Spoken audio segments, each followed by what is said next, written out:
e fluxo de energia. Para iniciar a nossa aula, nós vamos iniciar com os conceitos básicos, tá certo? E esses conceitos são, por exemplo, os organismos autótrofos. O que são organismos autótrofos? São organismos que possuem a capacidade de utilizar o gás carbono, que é o CO2, como fonte de carbono para produzir matéria orgânica, ou seja, seu próprio alimento. Os organismos autótrofos, eles podem ser de duas maneiras. Realizando fotossíntese, tá certo?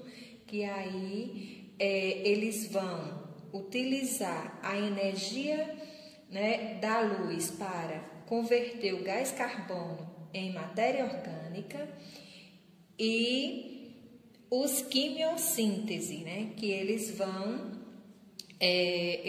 necessitar da energia necessária para converter o gás carbono em matéria orgânica, que provém de uma reação química, ou seja, de uma transformação química.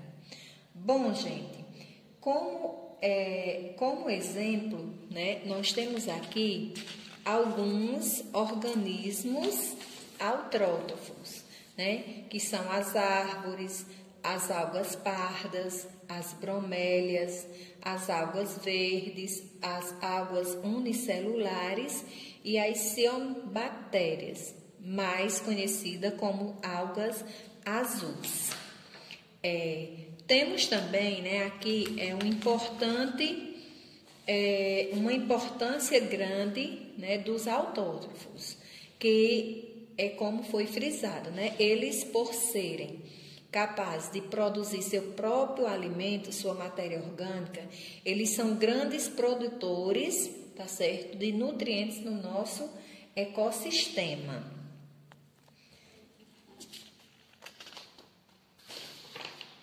Agora, nós iremos definir os organismos heterotróficos. Então, aqui, os heterotróficos, ao contrário dos autrótrofos, podemos dizer assim, eles são organismos que não têm capacidade de produzir seu próprio alimento. Ou seja, eles precisam caçar seu próprio alimento, Eles precisam obter a energia de outros seres vivos, tá certo? Para se manter. Então, aqui temos as imagens, de alguns animais irracionais e racionais, como vocês podem ver, que todos eles necessitam, de um outro alimento para a sua sobrevivência. E agora, nós vamos falar, tá certo? Um pouco da cadeia alimentar. Então, para iniciar, o que são cadeia alimentar? São relação alimentar entre organismos de um ecossistema, representa a série de organismos pela qual flui a energia inicialmente assimilada pelos produtores. E aqui, gente, vocês vão observar um pequeno esquema. Como vocês podem ver, podem ler, por exemplo, aqui a luz, que nós podemos dizer que a energia, tá certo? Chamada energia. Uma parte desta energia, ela é assimilada pelo produtor. Quem é o produtor? O capim, representando aqui por pi. O capim, tá certo? Que por sua vez, como aqui vocês estão vendo, as setazinhas elas estão sequenciadas, que por sua vez, o gafanhoto consegue pegar parte dessa matéria orgânica, tá certo? Dessa matéria orgânica, dessa energia, que no caso aqui, seria o capim, come parte dessa energia, E o sapo, por sua vez, também come o gafanhoto, que transfere uma parte dessa energia, da matéria orgânica para o sapo, tá certo? E aí a serpente aqui por fim, né, come o sapo, certo? Que a energia também, né, é transportada para o grupo das serpentes, podemos dizer assim, né? E todos aqui, né, após se alimentar, no final, né, podemos dizer que eles todos, né, vão morrer, tá certo?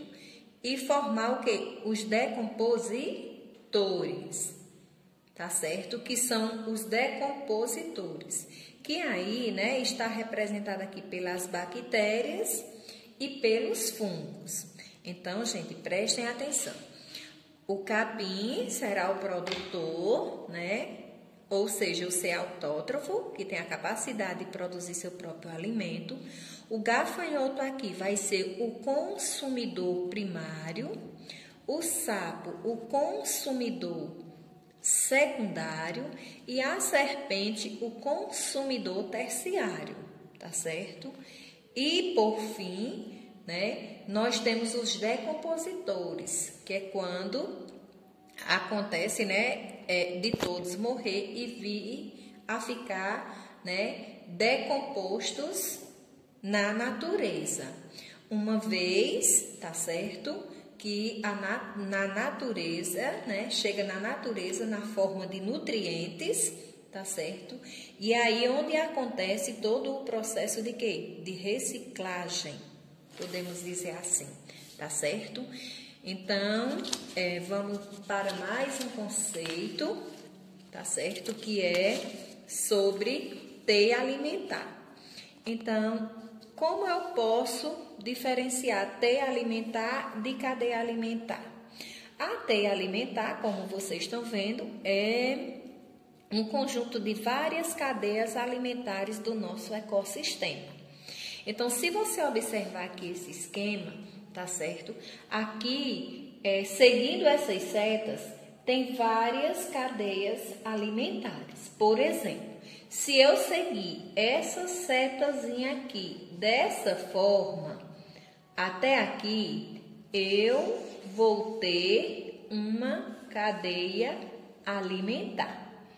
Se eu for, né, por essa outra setazinha aqui, eu também terei outra cadeia alimentar. Então, né, o que difere, né, de cadeia alimentar e teia alimentar é que a teia alimentar são várias cadeias alimentares, né, de um ecossistema. Voltando aqui, né, agora nós vamos falar um pouco de fluxo de energia, tá certo? Então, iniciando o fluxo de energia, ele é unidirecional e ele diminui de acordo com o nível trófico de cada animal. Então, veja aqui, se vocês perceberem, aqui nós temos o Sol, tá certo? Que é transportado, né, aí pelo ser autrótrofo, que no caso é a energia para o produtor, que aqui nós temos uma árvore só, mas vocês sabem que existem milhões no nosso ecossistema, e esse produtor assimila a energia, né, do Sol, né, e aí, uma vez esse produtor assimilando parte dessa energia, né, o consumidor primário aqui que nós temos, tá certo? Um herbívoro, ele também vai consumindo, tá certo? Uma parte dessa energia. Então, se vocês observarem o esquemazinho aqui, né, que é uma visão mais clara do que a nossa primeira imagem do nosso esquema, a setazinha aqui, ela começa bem grossa, tá certo? E ela vai diminuindo conforme, tá certo? Ela vai diminuindo, parte dessa energia vai sendo consumida, tá certo? E aí, ela vai sendo assimilada. Outra coisa importante também Se vocês perceberam, né, essas setazinhas aqui em direção ao que? Ao nosso espaço, à nossa atmosfera. Aqui também, parte, né, dessa energia, ela é liberada, tá certo? Liberada pela planta. Por exemplo, por que ela é liberada por a planta? Porque a planta precisa, né, ela vai crescer, ela vai liberar calor. Então, veja só, parte dessa planta, tá certo?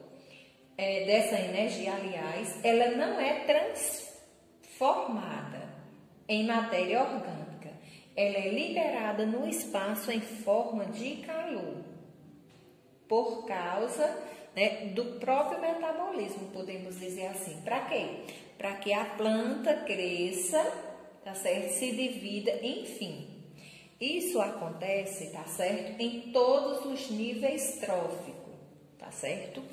E aí aqui, uma pequena observação que diz, o fluxo de matéria orgânica, ele é cíclico. Por que ele é cíclico nas cadeias alimentares? Porque ele vai ser sempre reciclado. E isso vale ressaltar, graças, tá certo, aos nossos decompositores, E o fluxo de toxina aumenta a concentração de um nível trófico para outro. Esse fluxo de toxina é o aumento, né, como está dizendo aí, de concentração no nível trófico de um para outro, que é o contrário do fluxo de matéria orgânica, que é cíclico. Por quê? Porque, por exemplo, se você tem uma grande plantação, é preciso colocar algum agrotóxico, né? Algum veneno, alguma coisa do tipo, tá certo? Nessa plantação. Aí, em meio dessa plantação, vem um gafanhoto, um grilo, seja lá o que for, tá certo? E ingere essas folhas. Então, ela vai ser transportada uma parte dessas toxinas para quem? Para o animal, tá certo? E aí, né, essas toxinas vão ficar no quê? No organismo do ser vivo, tá certo? E por fim, né, eu coloquei aqui só a definiçãozinha de nível trófico, né, o que são níveis tróficos? São etapas ou níveis da cadeia alimentar. A cadeia alimentar é sempre composta de diferentes níveis, que são caracterizados de acordo com o quê? Com o tipo de alimentos que os organismos consomem. Então, aqui está uma ervazinha, né, que é o produtor. Aqui está um exemplo da marmota, né, que é o consumidor. E aqui, por fim, o urso, também como consumidor. Então, quem é o produtor? Ele é o primeiro quê? Nível trófico. A marmota aqui já é o segundo nível trófico. E o urso é o terceiro nível trófico. E assim por diante. Então, gente, espero que vocês tenham compreendido o que eu tenho de repassar para vocês. Qualquer dúvida, me chamem no PV, tá certo? Estou à disposição. Vou enviar esse mesmo material para vocês como subsídio de estudo e depois, né, a gente com certeza vai estar cobrando as nossas atividades em cima do que é explicado. Espero que vocês tenham entendido e um bom dia.